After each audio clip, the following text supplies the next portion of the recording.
It's Miley Cyrus night on The Masked Singer. All the contestants will be singing some of Miley's tunes and as well relating their lives to hers in the clue packages. So let's talk The Masked Singer.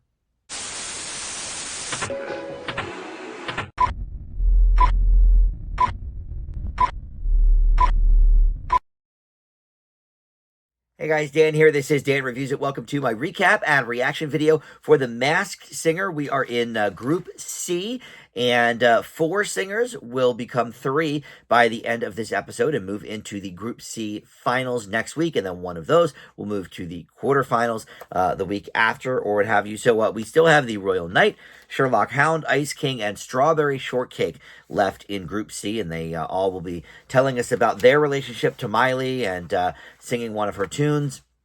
And then one will be unmasked. So before we get into the specifics of this episode, let me welcome you back to the channel. If you're one of my subscribers already, thank you so much for that. But if you're not, please consider subscribing. Click that notification bell so you get all my video drop alerts. And look, I try to post something new just about every day. This channel is not just Masked Singer content. I know a lot of you do come here for that, and that is awesome. But I do have other movie and TV stuff that you can check out as well.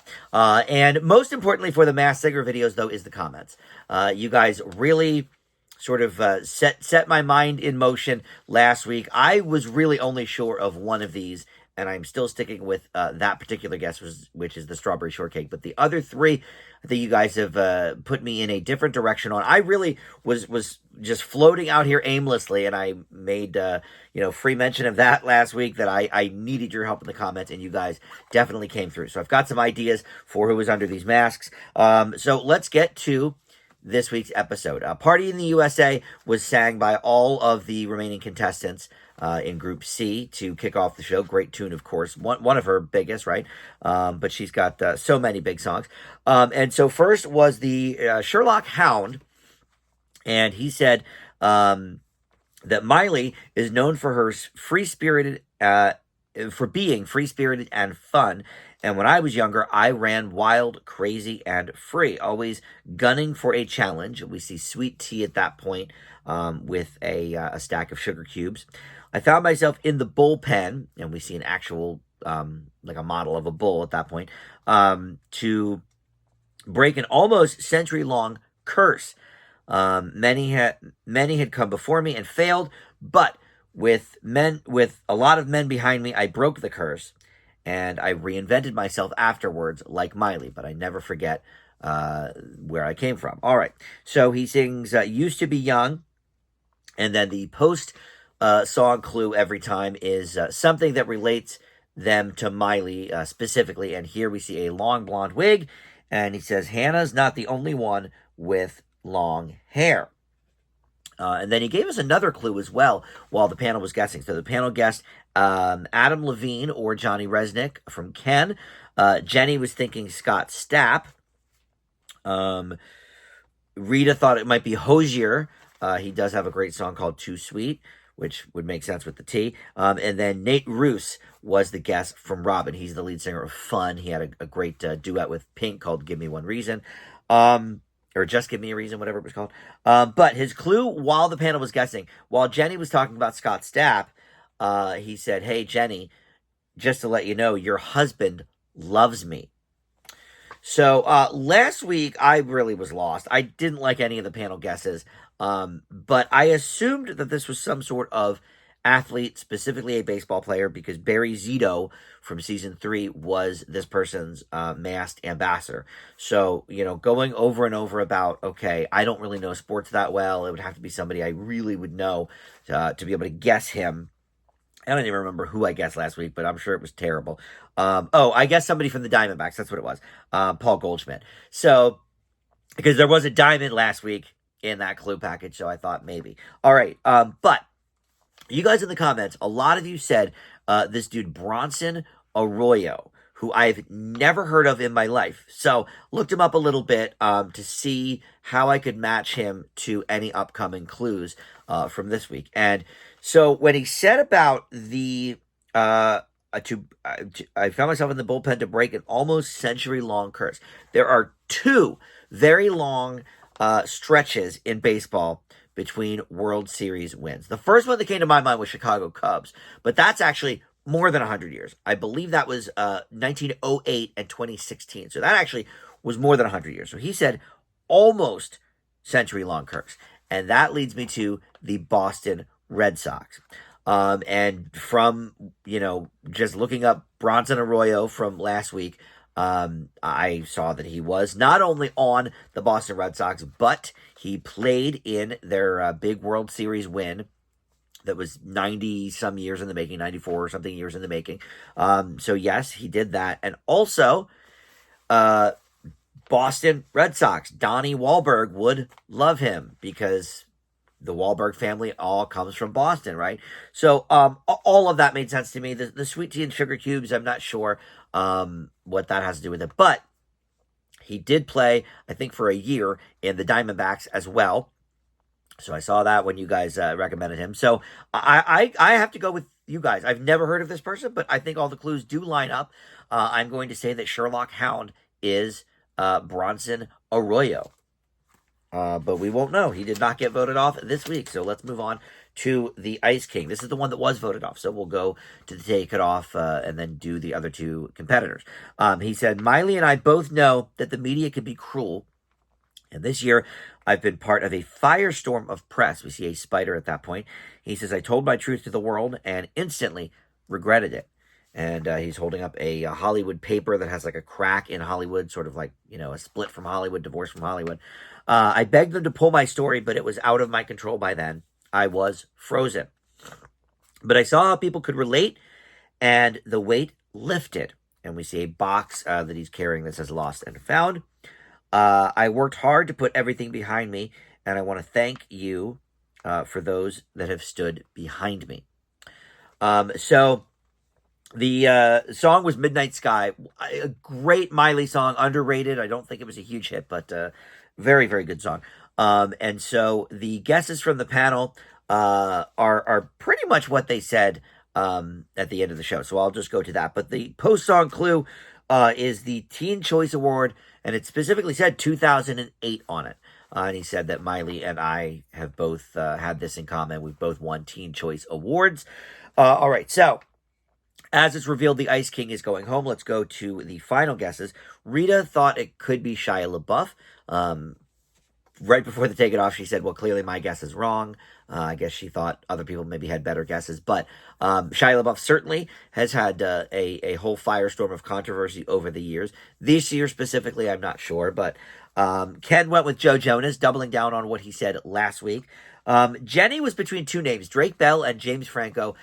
She ultimately went, I guess, with James Franco. Robin kind of teased her like, oh, so your guess is both of these people? And she said, yeah, kind of. But I think, her last thing she said was James Franco, so I'm going to say that's her guess. And then Robin thought it might be Cole Sprouse. So you guys in the comments last week were pretty confident that this was Drake Bell. And that was one of the names I was considering. I was between two different people last week. And unfortunately, I guess I picked the wrong one because I'm going with you guys after this huge clue this week about the being in the public eye this year, having told his story and all of this. Last week I was between Drake Bell or Pauly D because there were a lot of DJ clues, and one of you guys in the comments pointed out to me perhaps that could be for Drake and Josh. That could be the DJ that they kept showing last week. So sure, that makes sense to me. But look, all of the clues from this week certainly stand out as Drake Bell. They had the, and I mentioned this last week when I mentioned Drake Bell, they had the, what is that, the documentary series, Kids on the Set or Quiet on the Set or whatever it was called.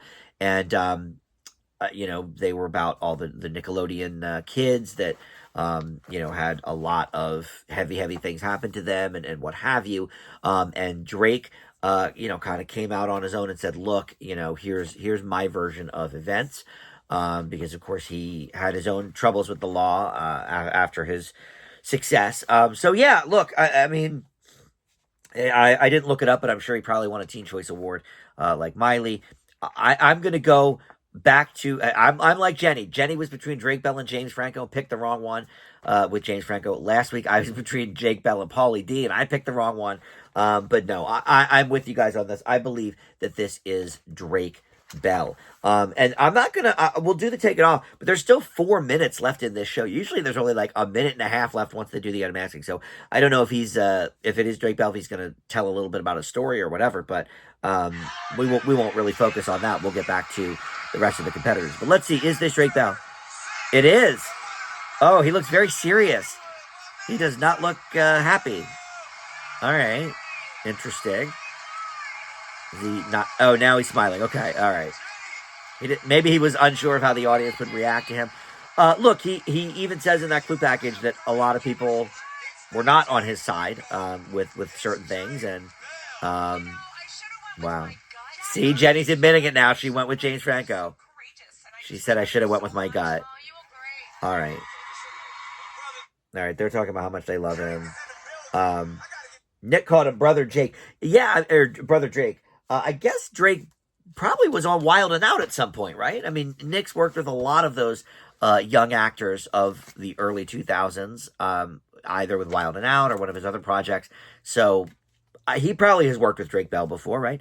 All right, so another one that I did not get right on the first impression. I was close, though. I was 50-50.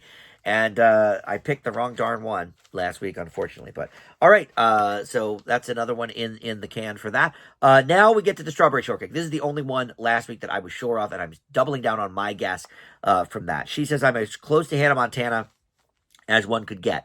And we had the same recipe for success. Both of us grew up in front of the world. We lived the sweet life and even shared a stage. And we see her taking a big apple and biting into it. So we're thinking New York, something like that.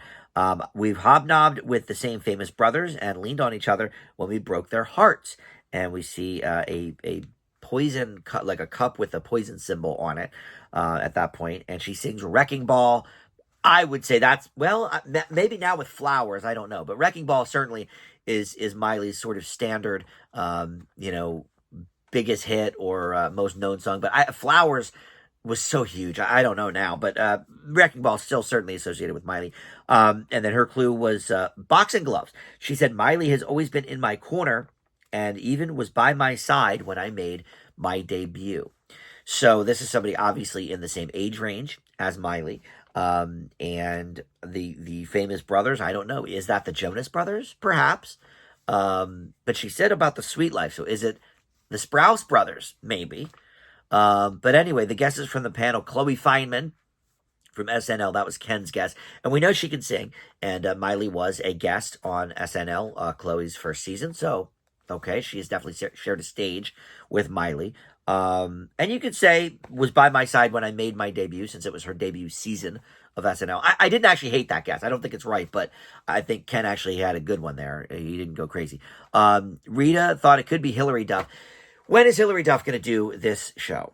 Every season she is guest multiple times, and she's, all the clues do match up, because they have a lot of Disney kids on here, and etc. But boy, is she ever going to actually do the show? And then here's another one. Ashley Tisdale was guest. And I actually think Ashley Tisdale might be one of the other performers that we'll get to, the last one we haven't talked about. But Ashley Tisdale was guest as well. I don't remember by who. But look, I said last week, it was partially based on the Masked Ambassador, which was Haley Arantia from the Goldbergs. I thought that it was AJ Michalka from Allie and AJ, and I still am going with that. I mean, she did not have a show on Disney Channel or anything, but Allie and AJ were signed to Hollywood Records, which is owned by Disney. So they did a lot of Disney functions. They had a concert on the Disney Channel. So there's no doubt that Miley Cyrus would have been sort of in that sphere at the same time. So I have no doubt that they, hobnobbed with the same guys and whatever, and had all of these, interactions. And if Miley was there for her debut, they talked last week about debuting at a concert like a festival concert, and one of my buds in the comments, Paul, said it was Austin City Limits. That certainly seems like a Miley Cyrus thing to do. Her dad comes from country music, of course, and so yeah, I mean that makes sense that Miley might have been there for Ali and AJ's debut there. But look, more importantly, she's on the Goldbergs. She has sang on the Goldbergs, and this is The Voice. I mean, it's all the clues match up, and this is clearly, to me, AJ Michalka. I'm sticking with that guess. That was my first impression, and I'm going to stay with that. Finally, we have the Royal Knight, and she says, just like Miley has had many chapters, so have I. Last week she said chapter 1. This week she's saying chapter 2. So is this somebody maybe that has written a book too? I don't know. But she said, so much of my life I felt broken.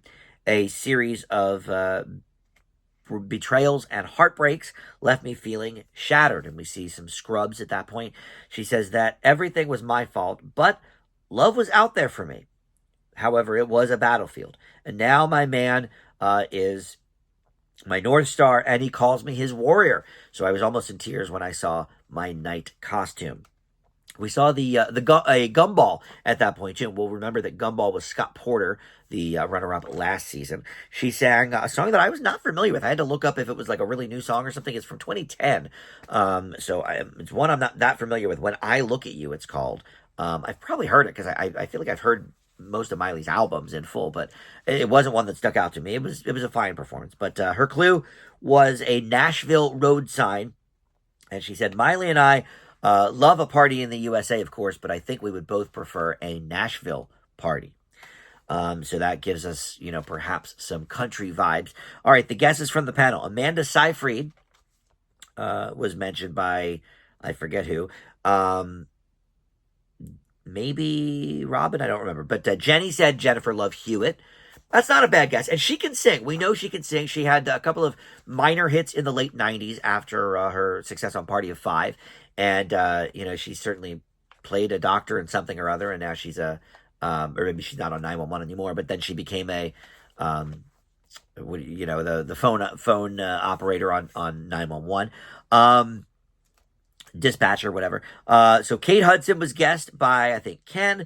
And then he also mentioned Aubrey Plaza. So all of those guesses, all right. Don't hate some of them. But you guys in the comments were talking about this person I'd never heard of, Jana Kramer, who is, I guess, a minor country star, but she also was an actress.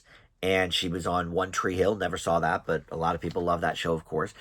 She did have a couple episodes on Grey's Anatomy, so that could be the Scrubs. And, of course, the Nashville Clue, saying me and Miley would probably prefer to do a Nashville party. But I'm between two on this one as well, because Ashley Tisdale was mentioned last week by the panel and also in the comments. And I had a couple of ideas for Ashley Tisdale, too. She was in a doctor show. She played a pharmacy sales rep on this Patricia Heaton show from a few years ago. It was the year after The Middle ended. And it was Patricia Heaton, Ashley Tisdale, and honestly, I don't remember who else was on it, but she played Patricia Heaton's daughter. It was called Carol's Second Act. And it was a pretty funny show, actually. She wasn't a doctor in it, but it was set at a hospital. So that sort of piqued my interest a little bit with the Ashley Tisdale. But I have to go back with this Jana Kramer thing because she was in Friday Night Lights. And so that could be the Gumball connection with Scott Porter. So I've never heard of this person, but after you guys said her in the comments, I looked at her filmography and said, okay, what do I know her from? What can I maybe associate these clues with?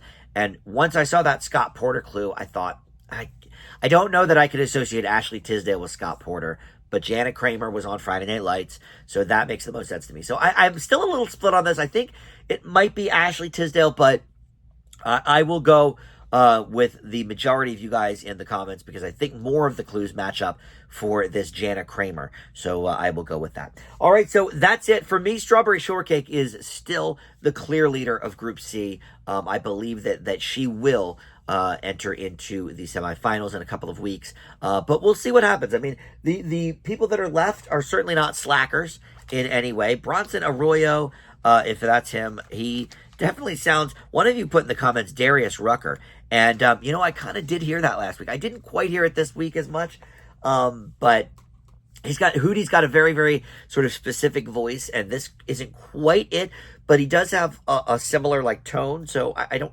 hate that guess, but I do think it's Bronson Arroyo. But I think Strawberry Shortcake is the clear leader for Group C to advance to the semifinals, or the quarterfinals, whatever. All right, so that's it. Thank you so much for watching Dan Reviews It, and I'll see you next time. Bye.